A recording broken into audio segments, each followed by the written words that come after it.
ರಾಶಿ ಗೋಚಾರ ಫಲ ಅಂತ ಬಂದಾಗ ನಾವು ಈ ಚಕ್ರದಲ್ಲಿರುವಂತಹ 12 ರಾಶಿಗಳನ್ನು ಗಣನೆ ತಗೊಳ್ತೀವಿ. ಸ್ಥಿತಗ್ರಹಗಳ ಆಧಾರದ ಮೇಲೆ ಶುಭ ಅಶುಭ ಫಲವನ್ನು ನಿರೂಪಣೆ ಮಾಡುವಂಥದ್ದು.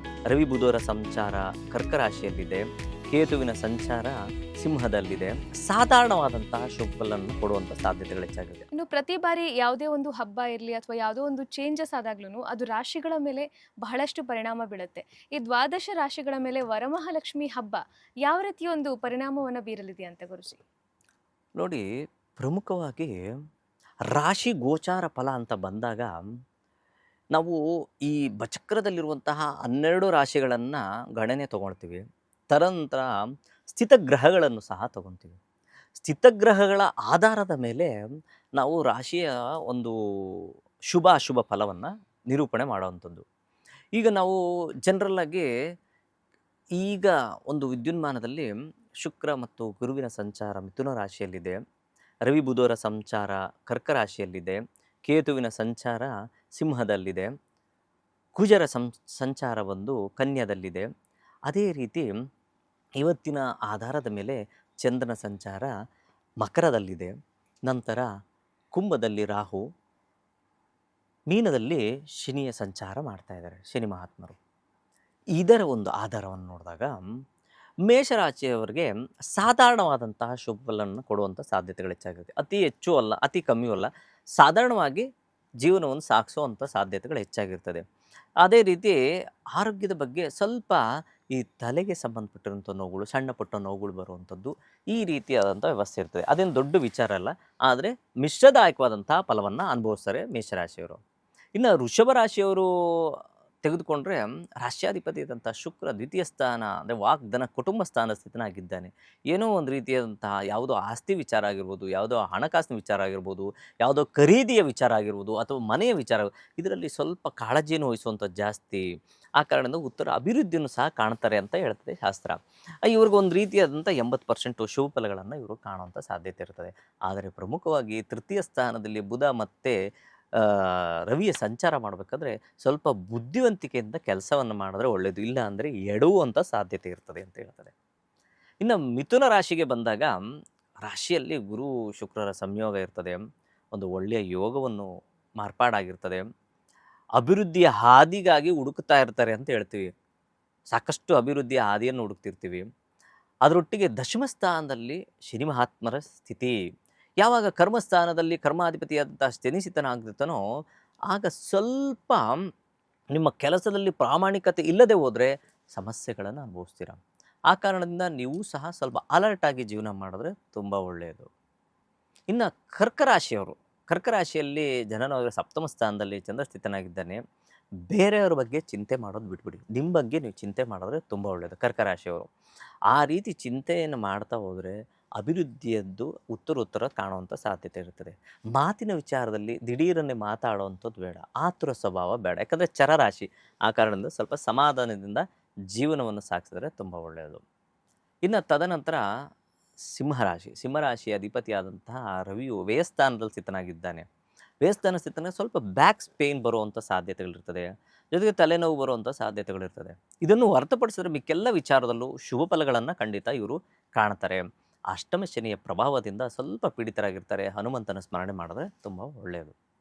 ಇನ್ನು ಕನ್ಯಾ ರಾಶಿಯಲ್ಲಿ ನೋಡಿ, ಇಲ್ಲಿ ಸ್ವಲ್ಪ ಸಮಸ್ಯೆ. ಯಾಕೆಂದರೆ ಕುಜ ಸ್ಥಿತನಾಗಿರ್ತಾನೆ, ಅದು ಭೂತತ್ವ ರಾಶಿ. ಅಲ್ಲಿ ಸ್ಥಿತನ ಗ್ರಹ ಬಂದು ಅಗ್ನಿತತ್ವ ಗ್ರಹ.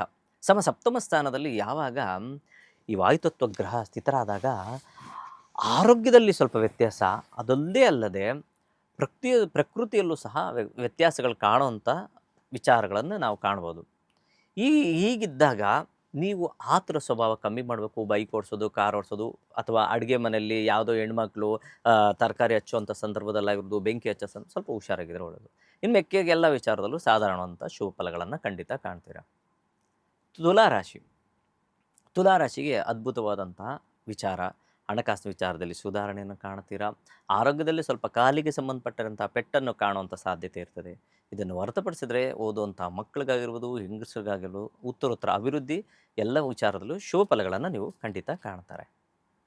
ಇನ್ನು ವೃಶ್ಚಿಕ ರಾಶಿಯಾಧಿಪತಿಯಾದಂತಹ ಕುಜ ಲಾಭಸ್ಥಾನ ಸ್ಥಿತನಾಗಿದ್ದಾನೆ. ಲಾಭ ಸ್ಥಾನದಲ್ಲಿ ಸ್ಥಿತನಾದಾಗ ಲಾಭವನ್ನು ಗಳಿಸಲೇಬೇಕು ಅಂತ ಹೇಳ್ತದೆ.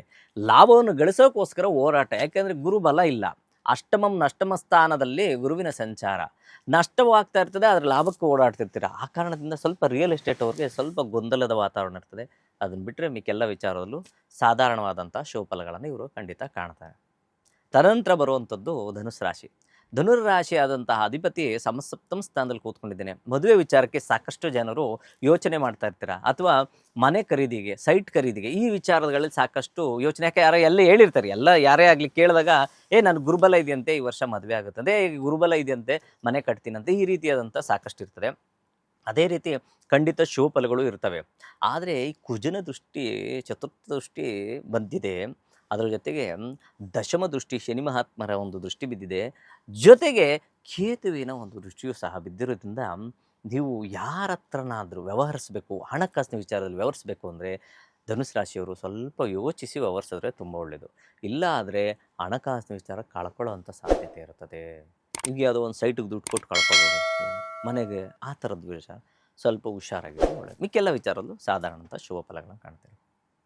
ಮಕರ ರಾಶಿ. ಮಕರ ರಾಶಿಯವರಿಗೆ ಸ್ವಲ್ಪ ಸುಧಾರಣೆ. ಇಷ್ಟು ದಿವಸ ಏನೋ ಒಂಥರ ಅಬ್ಸ್ಟಕಲ್ಸ್ ಜಾಸ್ತಿ ಇತ್ತು, ಇವಾಗ ಸ್ವಲ್ಪ ಸುಧಾರಣೆ ಕಾಣ್ತಾರೆ.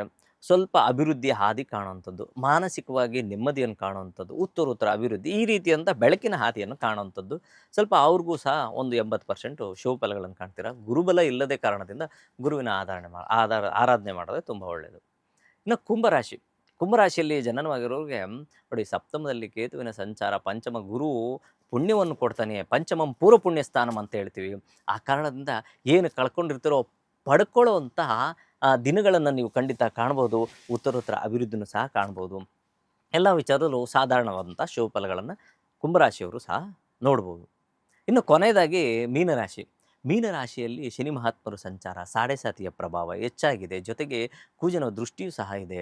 ಇಷ್ಟೆಲ್ಲ ಇದ್ದಾಗ ಏನಾಗುತ್ತೆ ಅಂದರೆ ಸ್ವಲ್ಪ ಗೊಂದಲ, ಕೆಲಸ ಕಾರ್ಯಗಳಲ್ಲಿ ಸ್ವಲ್ಪ ಏರಿಳಿತ, ಏನೋ ಒಂದು ಸಾಫ್ಟ್ವೇರ್ ಫೀಲ್ಡಲ್ಲಿರ್ಬೋದು, ಅಥವಾ ಬೇರೆ ಯಾವುದೋ ಅಕೌಂಟ್ಸ್ ಡಿಪಾರ್ಟ್ಮೆಂಟಲ್ಲಿರ್ಬೋದು, ಇಂಥವ್ರಿಗೆ ಸ್ವಲ್ಪ ಗೊಂದಲ, ಸ್ಟ್ರೆಸ್ ಲೆವೆಲ್ ಜಾಸ್ತಿ ಆಗುವಂಥದ್ದು ಈ ರೀತಿ ಇರ್ತದೆ. ಸ್ವಲ್ಪ ಕೂಲಾಗಿರೋಕ್ಕೆ ಪ್ರಯತ್ನ ಮಾಡಿ, ಪರಮೇಶ್ವರನ ಸ್ಮರಣೆ ಮಾಡಿ, ಖಂಡಿತ ಹನುಮಂತನ ಸ್ಮರಣೆ ಮಾಡಿ, ಮೀನರಾಶಿಯವರು ಖಂಡಿತ ಉತ್ತರೋತ್ತರ ಅಭಿವೃದ್ಧಿಯನ್ನು ಕಾಣ್ತೀರಾ. ಎಲ್ಲ ವಿಚಾರದಲ್ಲೂ ಯಶಸ್ಸನ್ನು ಸಹ ಕಾಣುವಂಥ ಸಾಧ್ಯತೆ ಇರ್ತದೆ. ಇದಿಷ್ಟು ರಾಶಿಗೋಚಾರ ಫಲ ಸಂಕ್ಷಿಪ್ತವಾಗಿ ಉಲ್ಲೇಖ ಮಾಡಿದ್ದೇವೆ. ವರಮಹಾಲಕ್ಷ್ಮಿ ಹಬ್ಬದ ಮಹತ್ವ, ಹಾಗೆಯೇ ದ್ವಾದಶ ರಾಶಿಗಳ ಶುಭ ಅಶುಭ ಫಲಗಳ ಬಗ್ಗೆ ಸಾಕಷ್ಟು ಮಾಹಿತಿಯನ್ನು ತಿಳಿಸಿಕೊಟ್ರಿ ಗುರುಜಿ. ಧನ್ಯವಾದ. ಎಲ್ಲರಿಗೂ ಶುಭವಾಗಲಿ. ಆ ಮಹಾಲಕ್ಷ್ಮಿ ಎಲ್ಲರ ಮನೆಯು ಮನಸ್ಸು ಬೆಳಗಲಿ. ಅದೇ ರೀತಿ ಎಲ್ಲರೂ ಸಮಾನ ಮನಸ್ಕರಾಗಿ ಜೀವನ ಮಾಡೋಣ. ಯಾಕೆಂದರೆ ಎಲ್ಲರೂ ಏನಾಗುತ್ತೆ ಅಂದರೆ ಕೀಳು ಮೇಲರಿಮೆ ಹಬ್ಬಗಳಲ್ಲೂ ಸಹ ಪಕ್ಕದ ಮನೆಯವ್ರು ಏನು ಮಾಡಿದ್ದಾರೆ ನೋಡ್ಕೊಬ, ಒಂದು ಫೋಟೋ ಹೊಡ್ಕೊಂಬ, ನಾವು ಯಾವ ಥರ ಮಾಡಬೇಕು, ಅವ್ರು ಯಾವ ಥರ ಅಲಂಕಾರ ಮಾಡಿ, ಇದನ್ನು ಬಿಟ್ಬಿಡಿ. ಖಂಡಿತ ಮನಸ್ಸಾ ಇಚ್ಛೆಯಿಂದ ಖಂಡಿತ ಶುಚಿರ್ಭೂತರಾಗಿ ನೀವು ಖಂಡಿತ ಹಬ್ಬ ಮಾಡಿದ್ದಾರೆ. ಮಹಾಲಕ್ಷ್ಮಿ ನಿಮ್ಮ ಮನೆ ಸೇರ್ತಾರೆ. ಎಲ್ಲ ವಿಚಾರದಲ್ಲೂ ಅಭಿವೃದ್ಧಿಯನ್ನು ಕಾಣ್ತೀರಾ. ಮಹಾಲಕ್ಷ್ಮಿ ಆಶೀರ್ವಾದ ಸದಾ ಎಲ್ಲರ ಮೇಲೂ ಇರಲಿ. ಪ್ರಪಂಚದಲ್ಲಿರೋ ಪ್ರಾಣಿ ಪಕ್ಷಿ ಜೀವರಾಶಿ ಸಸ್ಯಚರ ಜಲಚರ ಎಲ್ಲರೂ ಚೆನ್ನಾಗಿರಲಿ ಅಂತ ಬಸೋಣ. ಎಲ್ಲರೂ ಸಮಾನ ಮನಸ್ಕರಾಗಿ ಜೀವನ ಮಾಡೋಣ. ಎಲ್ಲರಿಗೂ ನಮಸ್ಕಾರ. ಧನ್ಯವಾದ ಗುರುಜಿ.